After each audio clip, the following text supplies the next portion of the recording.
New Zealand series ముగిసింది. ఊహించినట్టుగానే సొంత గడ్డపై టీ20 ఫార్మాట్లో తిరుగులేని ఆధిపత్యం కనబరిచిన టీమిండియా 4-1తో సిరీస్ను సొంతం చేసుకుంది. 4వ టీ20 ఓటమి తప్పిస్తే మిగిలిన మ్యాచ్లలో భారత్ అదరగొట్టింది. టీ20 ప్రపంచ కప్కు ముందు కివీస్ పై సిరీస్ విజయం ఖచ్చితంగా జోస్ పెంచేదే. కానీ భారత తుది జట్టు కూర్పుపై క్లారిటీ వచ్చినట్టేనా? ఇంకా మన జట్టు మెరుగవ్వాల్సిందే ఏమైనా ఉందా? బౌలింగ్ సంగతేంటి?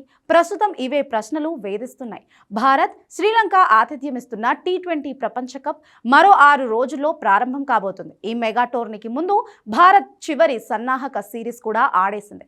అంచనాలను నిలబెట్టుకుంటూ న్యూజిలాండ్ను చిత్తు చేసింది. అయితే తుది జట్టు కూర్పులోనే ఇంకా బౌలింగ్ పరంగానూ కొన్ని ఇబ్బందులు మాత్రం కనిపిస్తున్నాయి. వీటిలో ముందు చెప్పుకోవాల్సింది ఓపెనింగ్ కాంబినేషన్ గురించే.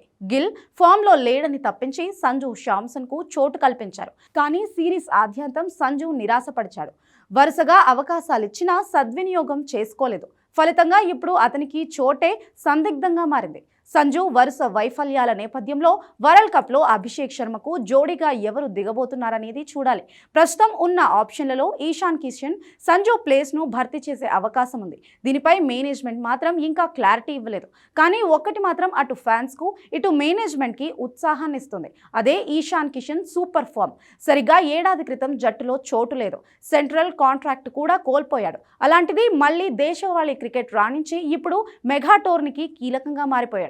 ఇదిలా ఉంటే కివీస్తో సిరీస్ ద్వారా సూర్యకుమార్ యాదవ్ ఫామ్ అందుకోవడం మరో సానుకూల అంశం. దాదాపు ఏడాది పాటు కనీసం హాఫ్ సెంచరీ కూడా చేయని సూర్యకుమార్ తీవ్ర విమర్శలు ఎదుర్కొన్నాడు. కెప్టెన్ కాబట్టి జట్టులో ఉన్నాడంటూ కొందరు కామెంట్స్ కూడా చేశారు. జట్టు విజయాలు సాధిస్తోంది కాబట్టి పెద్దగా పట్టించుకోలేదు. అయితే న్యూజిలాండ్తో సిరీస్ ద్వారా స్కై కూడా తన మెరుపు బ్యాటింగ్ను మళ్లీ రుచి చూపించాడు. వరల్డ్ కప్లోనూ ఇదే జోరు కొనసాగిస్తే అంతకంటే ఏం కావాలి? మరోవైపు బౌలింగ్ పరంగా మాత్రం కొంచెం ఆందోళన కనిపిస్తుంది. పేసర్లు, స్పిన్నర్లు భారీగా పరుగులు సమర్పించుకున్నారు. బూమ్రా, హర్షిత్ రాణా, హర్షదీప్ సింగ్ వికెట్లు తీస్తున్నా ధారాళంగా పరుగులు ఇచ్చేస్తున్నారు. కాస్తో కూస్తో హార్దిక్ పాండ్యా ఒక్కడే పర్వాలేదనిపిస్తున్నాడు. నిజానికి బ్యాటింగ్ పిచ్లు కావడంతో బౌలర్లను పూర్తిగా తప్పుపట్టలేకున్నా ఇలాంటి పిచ్లపై అదరగొడితేనే కదా ప్రత్యర్థి జట్లకు మనం సత్తా తెస్తుందని పలువురు మాజీలు అభిప్రాయపడుతున్నారు. ఈ నేపథ్యంలో మెగా టోర్నీకి ముందు బౌలింగ్ ఒక్కడే కాస్త మెరుగుపరుచుకోవాల్సిన అంశంగా చెప్పొచ్చు.